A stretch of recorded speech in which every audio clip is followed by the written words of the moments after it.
Assalamualaikum warahmatullahi wabarakatuh. Waalaikumsalam. Halo Sobat Fuda, selamat datang di podcast Fuda Inspiratif. Pada episode kali ini kita akan membahas topik yang sangat penting sekali, yaitu meningkatkan kesadaran pencegahan kekerasan seksual di lingkungan kampus. Kampus seharusnya menjadi tempat yang aman, nyaman, dan mendukung setiap individu untuk belajar dan berprestasi. Oleh karena itu, upaya pencegahan kekerasan seksual menjadi tanggung jawab bersama seluruh entitas akademik. Untuk membahas tema ini telah hadir bersama kita Bapak Dekan Fakultas Usuluddin dan Adab, Bapak Dr. Mashkur M. Hum. Selamat datang Bapak. Ya. Terima kasih telah meluangkan waktu untuk berbagi wawasan bersama para pendengar podcast kita pada kali ini. Untuk selanjutnya yaitu kepada Bapak Dr. Mashkur M. Hum, dengan hormat kami persilakan. Baik, Assalamualaikum warahmatullahi wabarakatuh. Waalaikumsalam. Selamat datang di Sahabat Fuda ya. Iya betul Bapak. Baik. Selamat sore semuanya. Iya sore. Selanjutnya Bapak, saya ingin bertanya kepada Bapak terkait isu yang ada di kampus kita sekarang ini. Mengapa sih pencegahan kekerasan seksual menjadi hal yang penting untuk terus disosialisasikan di lingkungan kampus?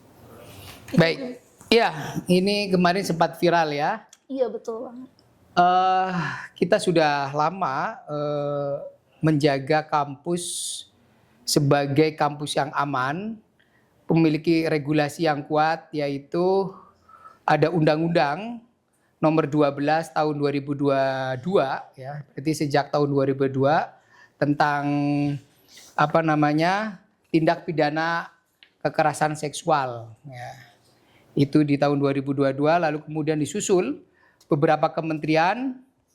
Nah, ada di PMA ya, di Peraturan Menteri Agama itu di nomor 73 tahun 2022 di tahun yang sama, yaitu tentang pencegahan dan penanganan kekerasan seksual di satuan pendidikan pada Kementerian Agama. Nah, tak kalah penting juga kampus semuanya merespon, salah satunya di kampus kita yang tercinta, yaitu di Universitas Islam Negeri Sultan Maulana Hasanuddin Banten. Kita sudah memiliki SK, yaitu Satgas pencegahan ya dan penanganan ya tindak kekerasan seksual ya. Nah, Satgas inilah yang kita harapkan menjadi alat kontrol supaya kampus ini benar-benar aman, menjadi satpam, menjadi para pengawas juga pendamping. Kenapa itu penting? Kenapa? Karena kekerasan seksual itu terkait dengan hak asasi kemanusiaan, ya, hak asasi manusia. Kenapa kekerasan seksual itu berbahaya dan sangat membahayakan? Jelas itu bertentangan dengan fitrah manusia, ya, bahwa manusia itu memang diciptakan laki-laki dan perempuan itu syu'uba wa qabaila lita'arufu ya, itu semuanya baik laki-laki dan perempuan itu untuk saling mengenal meskipun berbeda suku, berbeda agama. Terus indallahi atqakum. Jadi bahwa semuanya itu perbedaan baik laki-laki perempuan itu hanya ketakwaan kita ya, keimanan kita. Dan itu Allah Maha mengetahui. Karena itu tugas utama di kampus ini adalah menjaga ruang aman. Aman dari apa? Aman dari kekerasan seksual. Tentu aman sebagai ini kan ruang belajar. Ruang bagaimana menghormati sesama manusia, laki-laki dan perempuan. Dan juga ruang untuk terus meningkatkan sisi spiritualitas kita. Oke. Tapi banyak sekali ya Pak mahasiswa yang belum memahami secara utuh tuh Pak mengenai kekerasan seksual. Sebenarnya apa sih yang dimaksud dengan kekerasan seksual sendiri gitu Pak? Baik, ingin saya sampaikan di sini, ini sepertinya podcast pertama ya Bapak sih.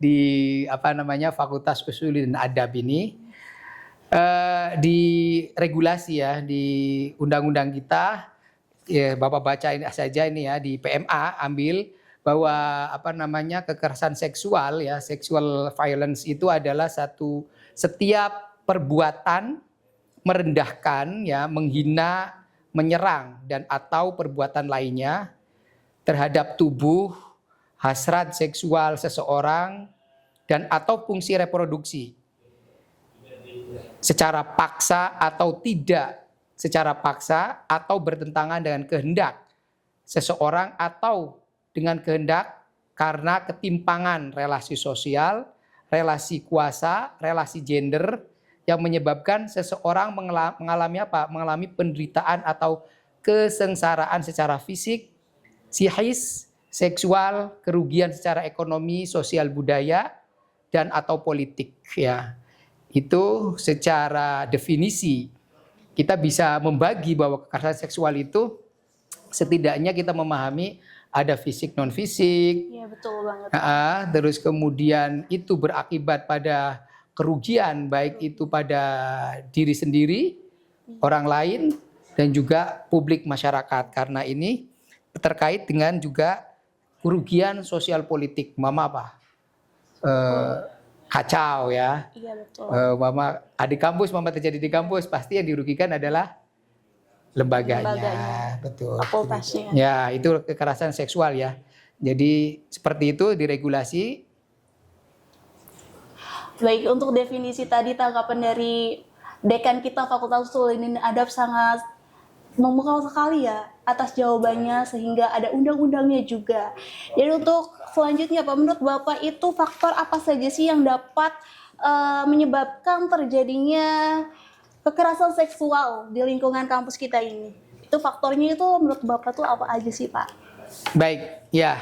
Yang perlu cermati, perhatikan kita bersama. Sebenarnya faktor-faktor itu bisa datang dua sisi sebenarnya. Baik itu internal maupun eksternal ya. Internal tentu tentang literasi ya. Literasi sadar ya tentang gender bisa juga literasi tentang kekerasan seksual sendiri ya seringkali ditutupin ya apa itu kekerasan seksual ya malu gitu. Nah karena itu literasi gender atau literasi kekerasan itu sendiri baik sebenarnya kekerasan kan banyak macamnya ya salah satunya adalah kekerasan seksual. Iya betul. Nah di kampus itu seringkali memahaminya kekerasan itu yang sifatnya fisik. Iya betul. Ya. Nah, karena itu perlu literasi yang banyak. Kekerasan itu tidak hanya sifatnya fisik. Yang paling banyak malah non fisik. Ya, bisa ucapan ya kan? Iya, kemudian ucapan ini seringkali tidak hanya langsung bentuknya yang tidak langsung candaan ya kan? Iya. Ih, si itu mah sukanya itu juga kekerasan seksual. Nah, literasi karena itu kita perlu menjaga. Nah, yang kedua adalah eksternal. Tentu eksternal ini banyak sekali. Biasanya itu terkait dengan pengaruh ya. Orang lain atau pengaruh lingkungan. Ya kan, selain literasi tadi, pendidikan diri kita membentuk tuh lingkungan kita. Iya. Mama kita gaul dengan siapa?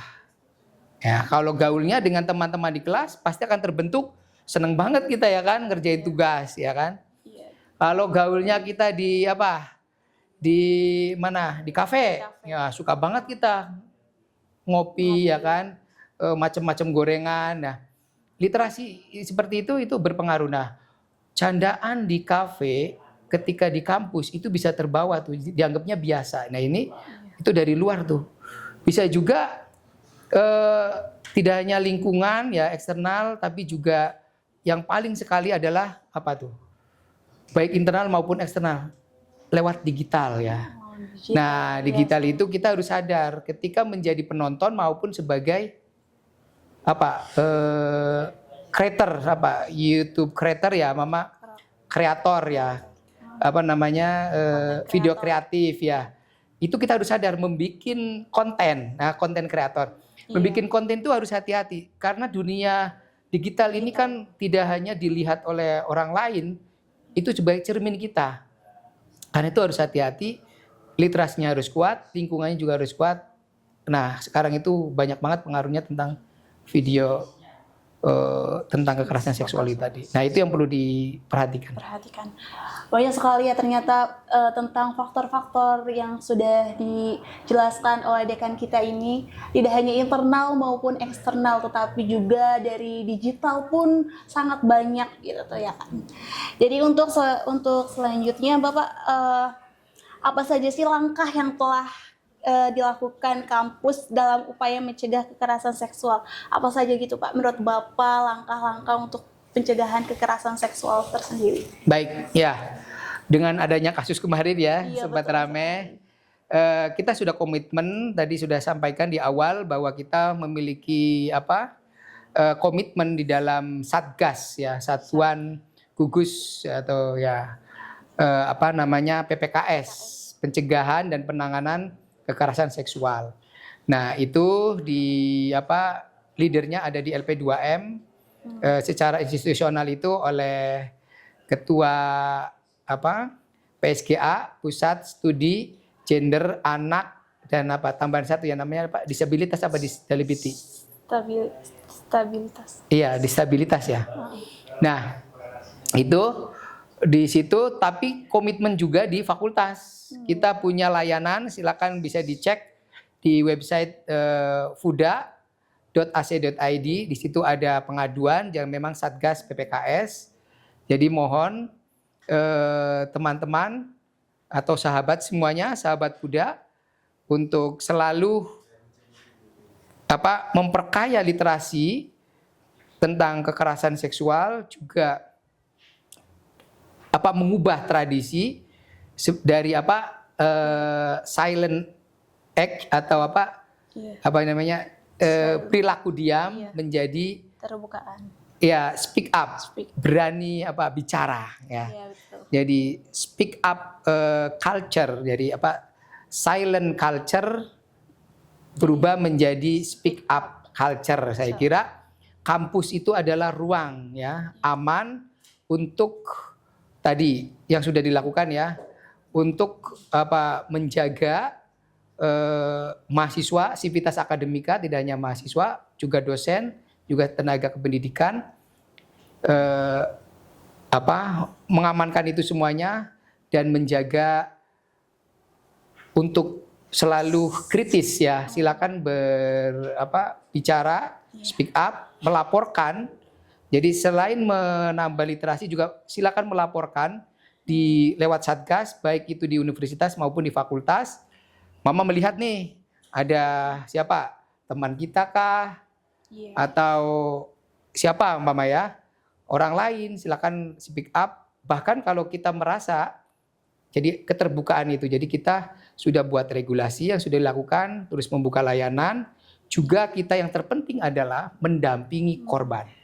Betul ya, banget, Pak. Ya itu. Selain kita menjaga itu semuanya, tapi pendampingan korban kalau sudah terjadi itu juga bagian dari tugas. Jadi bagaimana nanti kalau selanjutnya pertanyaannya menjaga pendampingan korban itu, menjaga identitas korban, jangan sampai itu dibuka secara umum, dilaporkan akan kita rahasiakan, tapi nanti kita akan jaga identitas sang korban sampai dia kembali pulih kembali gitu. Seperti sedia kala ya, normal, tidak trauma karena tindakan-tindakan kekerasan seksual. Kenapa? Karena tindakan kekerasan seksual itu yang paling berbahaya adalah membuat trauma ya pada psikisnya pada seseorang.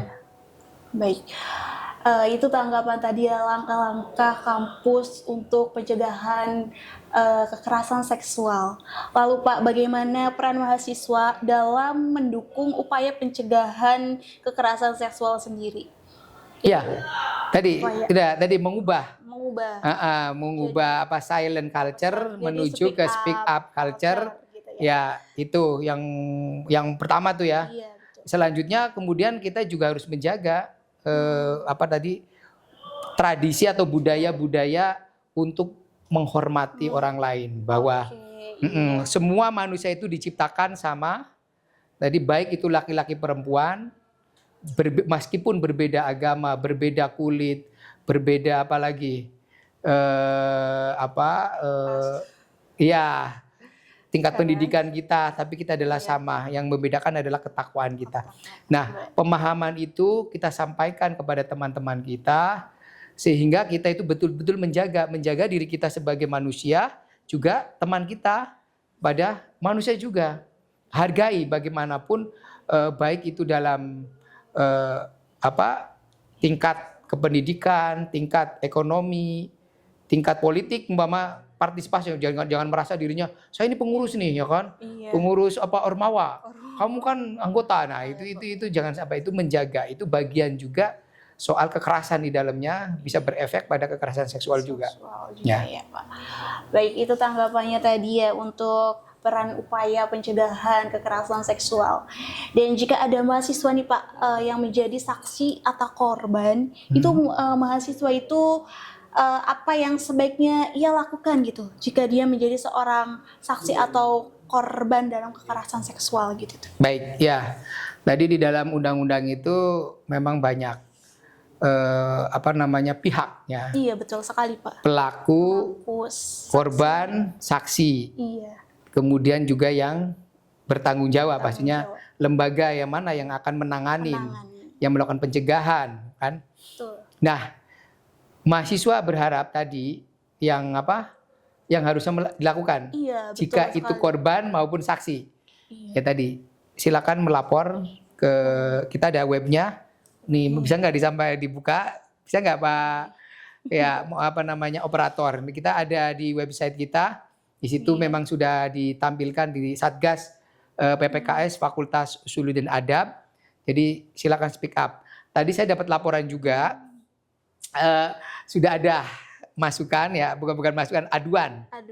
Ya, ini tentu kita akan menindaklanjuti bagaimana pimpinan akan merespon aduan tadi. Tentu kita akan menjaga identitas sang pelapor, baik, juga menjaga identitas korban, saksi tentu aja ya. Pokoknya akan dirahasiakan.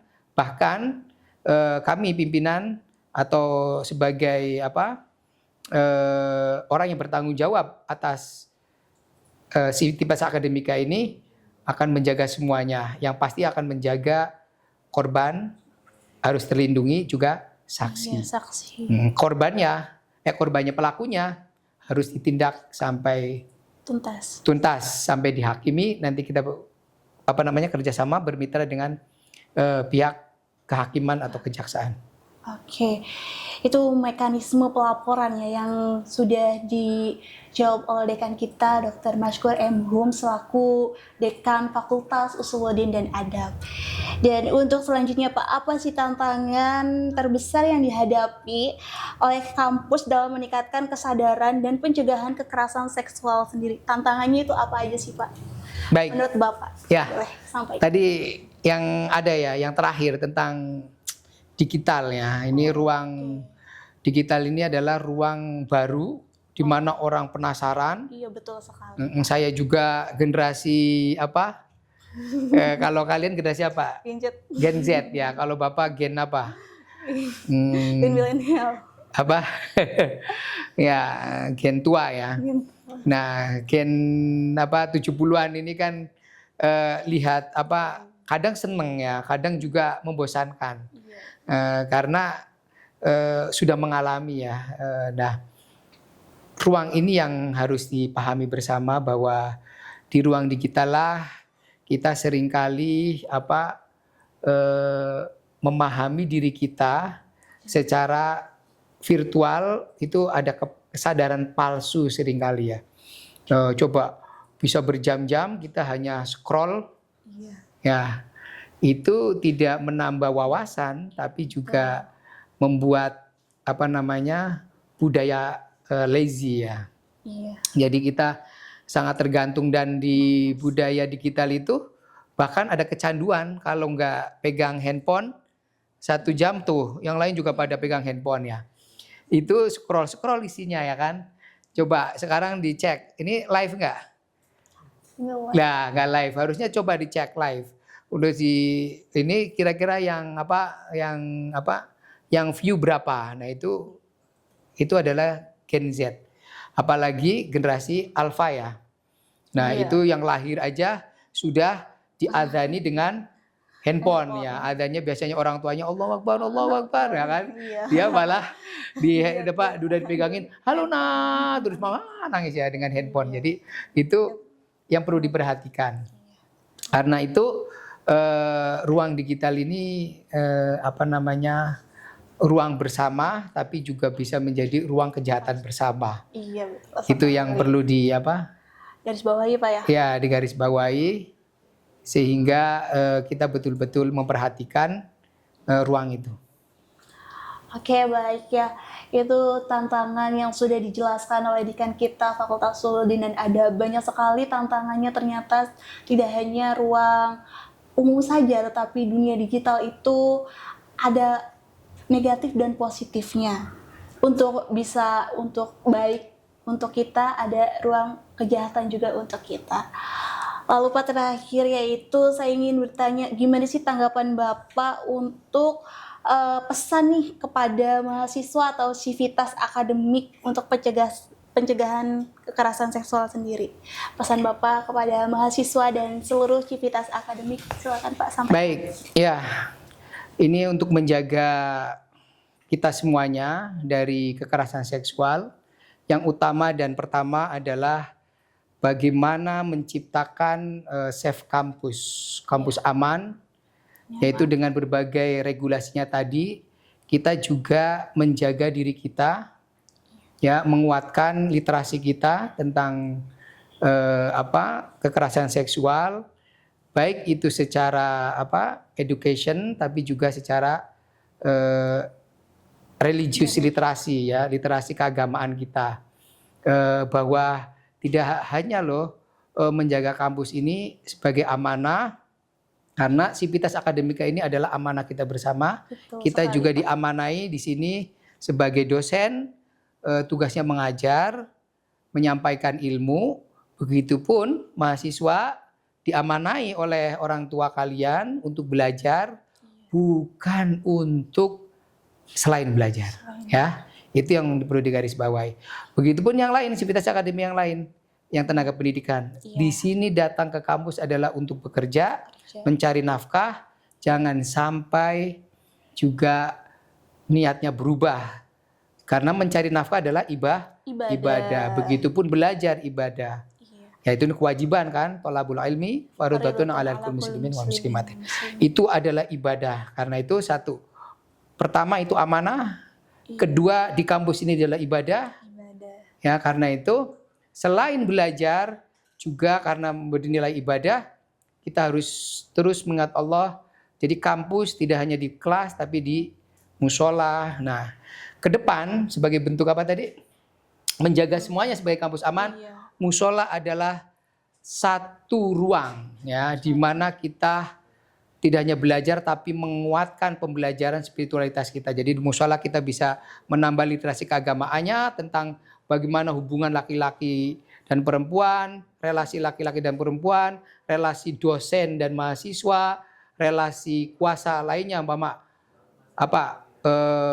pimpinan dengan bawahan. Karena kan bisa terjadi kan pimpinan dengan bawahan. Nah, relasi kuasa atau relasi antara atasan dengan bawahan itu harus dipahami bersama. Nah, bagaimana kebersamaan itu? Mungkin di kelas masih ada relasi ya. Nggak enak nih dosen kita ya kan. Dia bicara apa kan? Nah, nanti di musola semuanya sama ya kan. Yang beda adalah ketakwaan kita. Nanti meskipun imam di depan, tanggung jawabnya besar tuh imam. Iya, betul sekali. Harus bertanggung jawab tuh bagaimana jamaah makmum ya kan. Begitu makmum menjaga bagaimana proses jamaah ini itu berjalan dengan baik kan. Makmum jangan aneh-aneh dong.